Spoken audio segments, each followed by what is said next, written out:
¿Quién no ha escuchado sobre la Segunda Guerra Mundial y todas las consecuencias y cambios que ésta nos trajo hasta hoy? Es bien sabido que quienes ocasionaron la Segunda Guerra Mundial no fueron los alemanes del todo, sino los mismos aliados, quienes impusieron términos humillantes al ganar la Primera Gran Guerra con el Tratado de Versalles. Así que era cuestión de tiempo que los alemanes no se quedarían con los brazos cruzados ante tal humillación. Si bien Alemania pudo haber tenido un destino distinto, y que su mala suerte la había empujado a una guerra con las superpotencias, y que ésta, al estar rodeada de enemigos, tenía muy pocas probabilidades de salir victoriosa. Pero eso es lo que solo vemos de las guerras mundiales a principios del siglo XX. Pero hay algo más que motivó a la Segunda Guerra Mundial, y fue el supremacismo.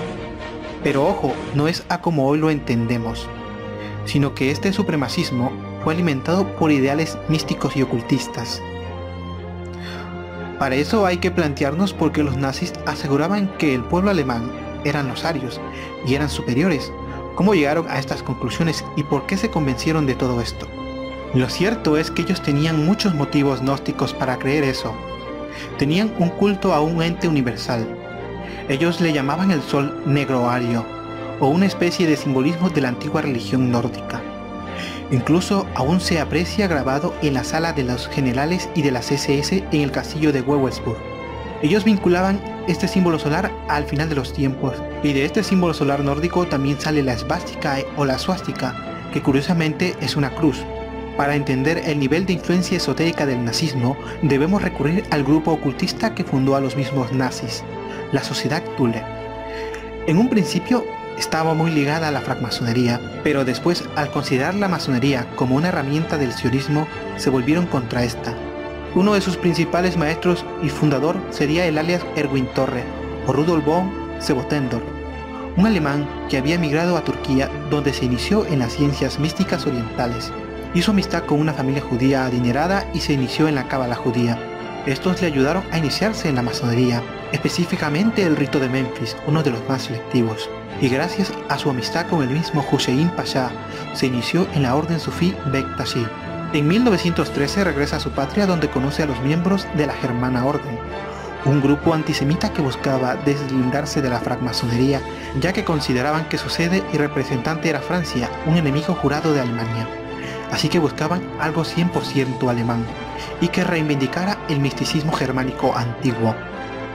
Rudolf, al conocer muchas de estas ciencias místicas, les ofreció una de corte más oriental, en la cual se iniciarían sus miembros. Pero, ¿en qué consistían las creencias de la Sociedad Thule? Su nombre deriva de la isla mencionada en textos antiguos, que traducido del latín significa el norte más distante. Se dice que la primera referencia que existe de dicho lugar proviene del geógrafo y explorador griego Piteas, quien la ubicó a 6 días de navegación al norte de Inglaterra. Por otro lado, Michel Ami identifica la madre de los hombres con el nombre de Thule, y menciona que los toltecas erigieron Tula como centro de su cultura y resguardo de sus creencias religiosas, bajo la mirada de los imponentes atlantes. Los arqueólogos la identificaban como Toyán, la última morada de Quetzalcóatl, quien era un dios blanco con rasgos nórdicos. La misma palabra Thule en sánscrito significa balance, la cual la relaciona con la estrella polar. Según los estudiosos de la lengua griega, Thule proviene de Tolos o Tolos, que significa niebla, la tierra más allá de la niebla, del dios blanco. Tula es la niebla. Para la Sociedad Thule y los nazis, también era la mística isla donde una vez habitó un pueblo de superhombres dioses, la cual también era la Atlántida. Esta etnia divina había caído en desgracia por los vicios y fueron eliminados por un gran diluvio, y los supervivientes se refugiaron en las altas cimas del Tíbet, y sus descendientes eran los pueblos germánicos, como Austria, Alemania, Dinamarca, Noruega, Suecia e incluso los anglosajones británicos, que para los thules era el pueblo superior, o los descendientes de los dioses antiguos nórdicos.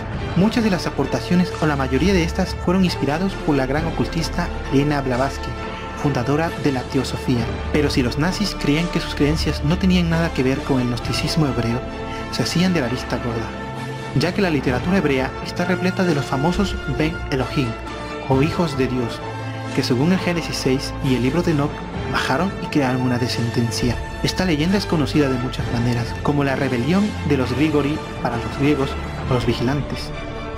Según el libro de Enoch, fue Shemiasa, su líder, quien se enamoró de una mujer llamada Olimpia, según algunas fuentes no fiables, la cual le engendró hijos. Estos ideales místicos que están representados en animes como Dragon Ball o Inuyasha, y una infinidad más. Los griegos le llamarán los semidioses o los hijos de las estrellas, de los cuales Hércules es uno de los más famosos. Además tenemos que recurrir a la pseudociencia llamada ufología, ya que también han hecho mención de estos alienígenas caucásicos, los cuales ya catalogaron como los nórdicos. Pero ¿qué hay de verdad de todo esto? Lo cierto es que el dios blanco serpiente universal vuelve a aparecer en escena, como si no fuera muy sospechoso ya que fuera blanco, y que los nazis fueron motivados por esto para purgar a seres humanos y llevarlos hasta la muerte. Y no solo eso, sino que los nazis perseguían a los judíos y masones por sus ideales místicos, que les consideraban sus rivales. Uno de los primeros actos tras tomar París fue perseguir a los francmasones.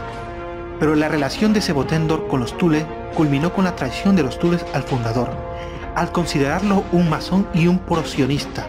Fue alguien al cual buscaron eliminar de sus filas, pero al tener la nacionalidad turca se refugió en Turquía en 1919. En 1933 decidió regresar a su país natal para resucitar la sociedad Thule, la cual había sido prohibida por el régimen nazi por sus semejanzas estructurales con la masonería.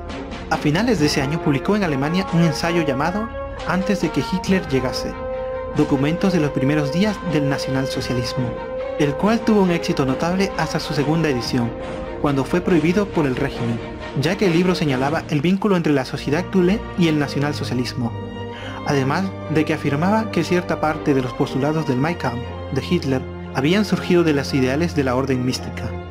Murió en Turquía en 1945 bajo un supuesto suicidio.